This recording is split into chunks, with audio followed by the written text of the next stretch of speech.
Bom dia, pessoal. Aula de história hoje. Muito bem, gente. Para encerrarmos hoje o capítulo 11 do livro 2,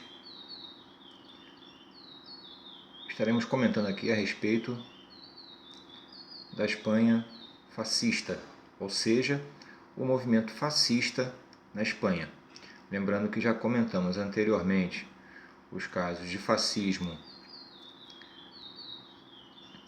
na Itália, em Portugal, o nazismo na Alemanha, que embora tenha uma nomeação diferente, é um movimento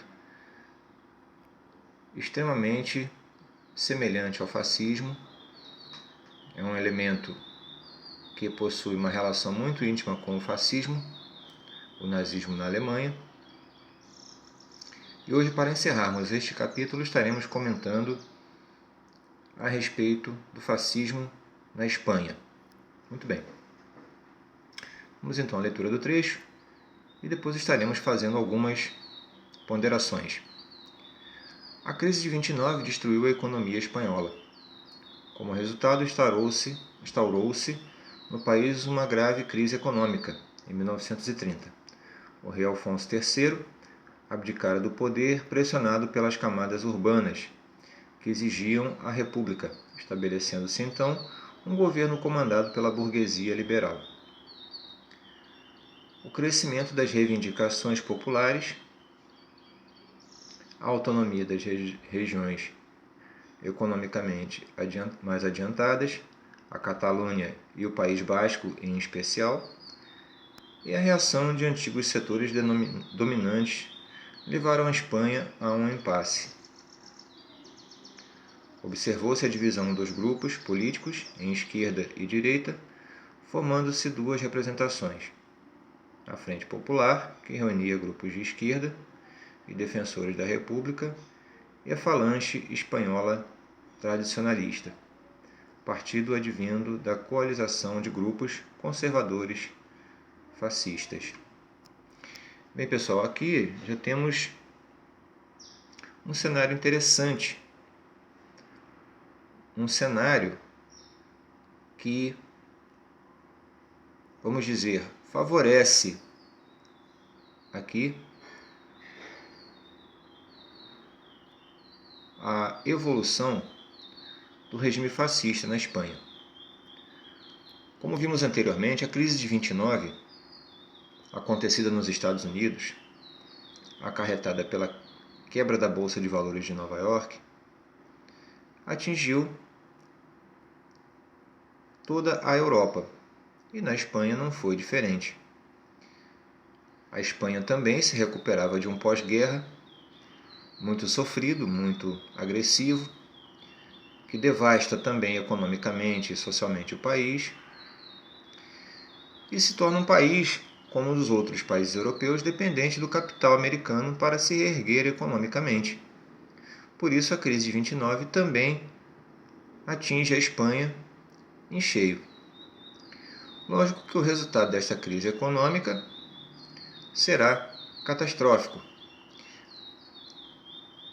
e resultará em inúmeros conflitos. Vemos aqui que o próprio rei abdica do poder devido a uma pressão sofrida pelas camadas urbanas. Camadas urbanas aqui podemos compreender que não apenas as classes populares, mas também a burguesia. Havia um consenso de que precisava-se instaurar um regime republicano. Porém, o governo que vai se estabelecer é um governo por parte da burguesia liberal. É a burguesia que vai assumir o poder e, por consequência, o controle do país. Porém, as reivindicações populares não param. Em regiões diversas do país, o que leva a um impasse. Claro, porque todos os grupos envolvidos em reivindicações de melhorias sociais serão grupos diversos, grupos com ideias distintas. Lógico, não haverá uma coesão, uma unidade, uma ideia única a respeito do que se precisa fazer para melhorar a condição social do país. Observamos aqui, então, a criação de grupos populares que vão lutar por objetivos distintos. A Frente Popular, que vai reunir grupos de esquerda e defensores da República.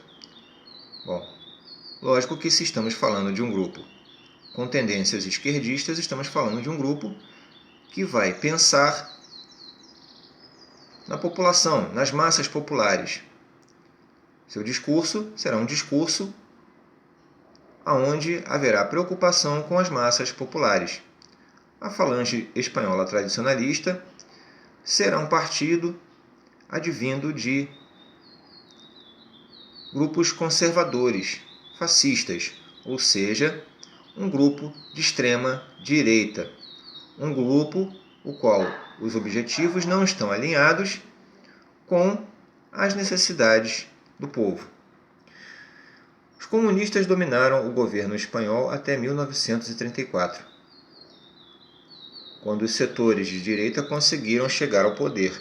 2 anos mais tarde, os liberais, os republicanos, os socialistas, juntamente com os comunistas, organizaram uma grande frente de coalizão, a Frente Popular. Como já explicamos anteriormente, esta frente reúne simpatizantes de esquerda, elementos da política com tendências esquerdistas, onde o projeto é um projeto de governo popular. Buscando garantir a democracia e atender os anseios dos trabalhadores, esse grupo de esquerda conseguiu voltar ao poder, tendo como meta a reforma agrária. Lembrando que aqui nós temos uma Espanha ainda, nesse recorte temporal, um país ruralizado, ainda não um país industrializado. Por isso, essa meta de reforma agrária é uma meta imediatista. Imediatamente, os conservadores de extrema-direita e os nacionalistas passaram a apoiar os militares e a instalação de uma ditadura fascista. Então, percebemos aqui que, mediante esse projeto de governo popular, alinhado com a esquerda, alinhado também com o movimento comunista, alinhado com o socialismo, vai provocar imediatamente uma reação do movimento da direita extremista, com o apoio dos militares, buscaram a instalação de uma ditadura fascista.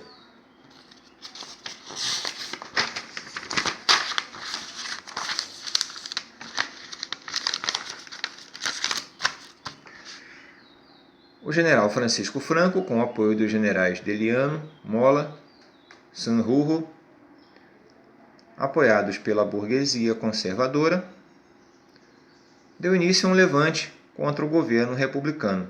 Contou com a adesão da Falange, de latifundiários, da maior parte da classe média e de amplos setores da igreja, excetuando-se o clero catalão e o basco. Os rebeldes conquistaram rapidamente os setores rurais, mas nos grandes centros urbanos, como Madrid, Barcelona e Bilbao, o governo republicano manteve o controle da situação. Então, mais um aspecto aqui. Vemos aqui no general Francisco Franco uma figura que desponta em meio a esse projeto de governo fascista. Desponta como uma liderança desse movimento e conta com o apoio dos militares, apoio da burguesia e conta também com o apoio de amplos setores da igreja. Temos então aqui uma adesão ao movimento de direita extremista, o movimento fascista. Vemos aqui uma união de forças entre liberais, burguesia e setores da igreja que simpatizam com este projeto de governo. Lembrando que, muito em parte aqui, este movimento será motivado por uma luta contra a expansão do comunismo, contra a expansão do regime socialista. Embora aqui vamos observar também, em alguns aspectos, uma divisão de opiniões, onde algumas regiões permanecerão fiéis a um governo republicano e democrático.